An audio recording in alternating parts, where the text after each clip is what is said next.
ज़्यादातर लोग देखिए आजकल मार्केटिंग टीम बनाए हुए हैं कोचिंग में। ऐसी जो दुर्घटना घटी है, हमारा मानना है कि त्वरित कार्रवाई करके, जल्दी से जल्दी कार्रवाई करके कठोर से कठोर सज़ा देनी चाहिए। मैं सबको यही सलाह देता हूं कि आप बोलिए, अगर आप गलतियां आपसे हुई हैं तो उसको स्वीकार करिए और उसके सुधार के इंतजामात करिए। ऐसी बात नहीं है कि हम गलती ना मानें। अगर आपको एक बार सेल्फ स्टडी करना आ गया, चीज़ों को समझ के सीखना आ गया, तो फिर आपको कोई सक्सेस तक जाने में नहीं रोक सकता। 2008 में जब डिस्कवरी चैनल मेरे जीवन पर फिल्म बनाई, कई बार टाइम मैगजीन ने दी बेस्ट ऑफ एशिया 2010 में किया। उस जमाने से आज तक फिल्म रिलीज हुई और बहुत सारी उपलब्धियां की। हमारे बच्चे पढ़ के बाहर गए, बड़े बड़े जगह पर, बड़े बड़े देश में, यहाँ भी IAS IPS बने, बड़े बड़े जगहों पर भी बड़े बड़े पोजीशन पर गए। इन तमाम उपलब्धियों के बाद भी बहुत सारे प्रलोभन हमारे पास आए, बहुत सारे इन्वेस्टर आए कि भाई आप ऐसा करिए कि आप फ्रेंचाइजी बांटिए, इसका एक मॉडल बनाइए। लेकिन हमारे जो भीतर का शिक्षक है कभी इस तरह का एक्सेप्ट नहीं किया कि दनादन पैसे बनाओ। तो मेरा तमाम लोगों से, किसी इंडिविजुअल से नहीं, तमाम शिक्षकों से ये रिक्वेस्ट है कि हमारे देश में शिक्षा को बहुत महत्वपूर्ण स्थान दिया गया है, गुरु को भगवान का दर्जा दिया गया है। अतः इसको व्यवसाय न बनाएं, बल्कि बच्चों को केंद्र में रखकर बच्चों के हित की बात को सोचते हुए पढ़ाने का सिलसिला जारी रखें।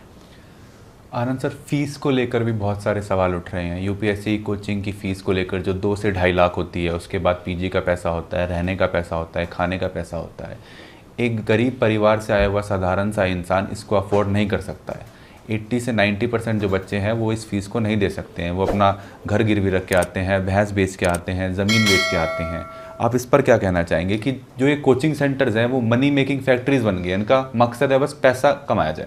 बस पैसा और पैसा कमाना है। कुछ लोग अच्छे हैं जो अच्छा पढ़ा भी रहे हैं, मैं सबकी बात नहीं कर रहा हूँ, ना मैं किसी इंडिविजुअल को टारगेट करके बोल रहा हूँ। लेकिन ज़्यादातर लोग देखिए आजकल मार्केटिंग टीम बनाए हुए हैं कोचिंग में। मुझे आश्चर्य लगता है जब कोई पेरेंट्स जाते हैं अपनी ज़मीन बेच के, आखिरी जो घर का 2 कमरा रहता है वो भी बेच के जाते हैं अपने बेटे बेटियों को पढ़ाने, तो उनको चाय पिलाते हुए आपस में लोग बात करते क्लाइंट आया है।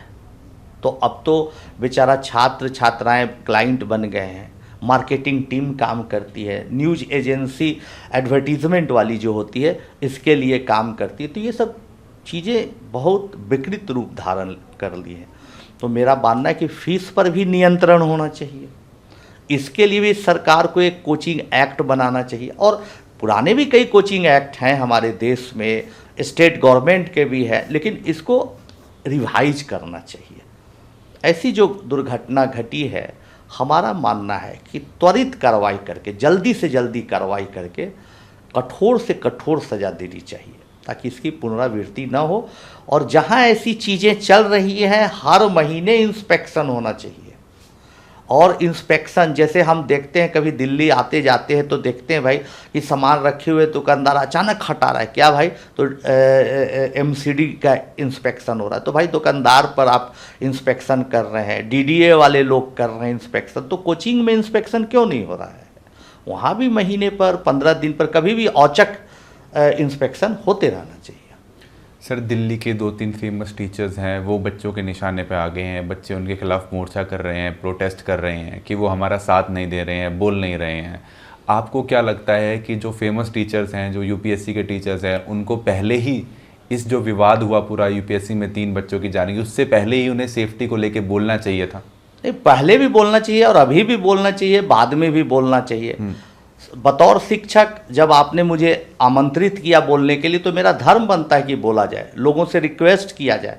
मैं किसी के खिलाफ नहीं हूँ, लेकिन मैं सबको यही सलाह देता हूँ कि आप बोलिए, अगर आप गलतियां आपसे हुई हैं तो उसको स्वीकार करिए और उसके सुधार के इंतजामात करिए। ऐसी बात नहीं है कि हम गलती ना माने, हर इंसान से गलती हो सकती है, भूल हो सकती है, तो उसको सुधार कर स्वच्छ वातावरण बना के जो कानून के दायरे में चीज़ें होती है उसको करते हुए आगे बढ़िए। सर, एक और चीज़ है, जो स्टार टीचर्स होते हैं, कुछ टीचर्स होते हैं वो फेमस हो जाते हैं, यूट्यूब पे वीडियोस डालते हैं, बच्चों के बीच फेमस हो जाते हैं, उनके नाम पे कोचिंग सेंटर्स में एडमिशन लिए जाते हैं, लेकिन बहुत सारे बच्चे सामने आए और बताया है कि वो टीचर पूरे पूरे साल क्लासेस नहीं लेते हैं, ओरिएंटेशन में आते हैं, प्रोग्राम में आते हैं, 6-6 5-5 महीने क्लास नहीं लेते हैं, उनकी ऑनलाइन वीडियोस दिखाई जाती है, उस पर पढ़ाया जाता है। देखिए, ये भी गलत चीज़ है, ऐसी चीज़ें नहीं होनी चाहिए। हम तो बच्चों से भी अपील करते हैं कि देखिए, आप सोच समझ के कहीं अपना पैसा दीजिए, सोच समझ के एडमिशन लीजिए। और कोई ज़रूरी नहीं है कि जो टीचर, चाहे आनंद कुमार हो या कोई भी हो,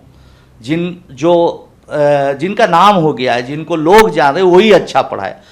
अच्छे शिक्षक तो कहाँ छिपे मिलेंगे पता नहीं, तो आप नाम पर नहीं जाइए, कौन कितना किसका रिजल्ट, इस पर भी नहीं जाइए, किसका कंटेंट ताकतवर है, किस टीचर को समझाने की कलाकारी है, किससे आप कनेक्ट कर पाते हैं। ऐसे छोटी छोटी जगहों पर भी बहुत अच्छे अच्छे पढ़े और विद्वान टीचर है, तो उनको सेलेक्ट करिए। कोई ज़रूरी नहीं है कि नामी जहाँ बनिया है वैसी दुकान पर आप भाग रहे हैं।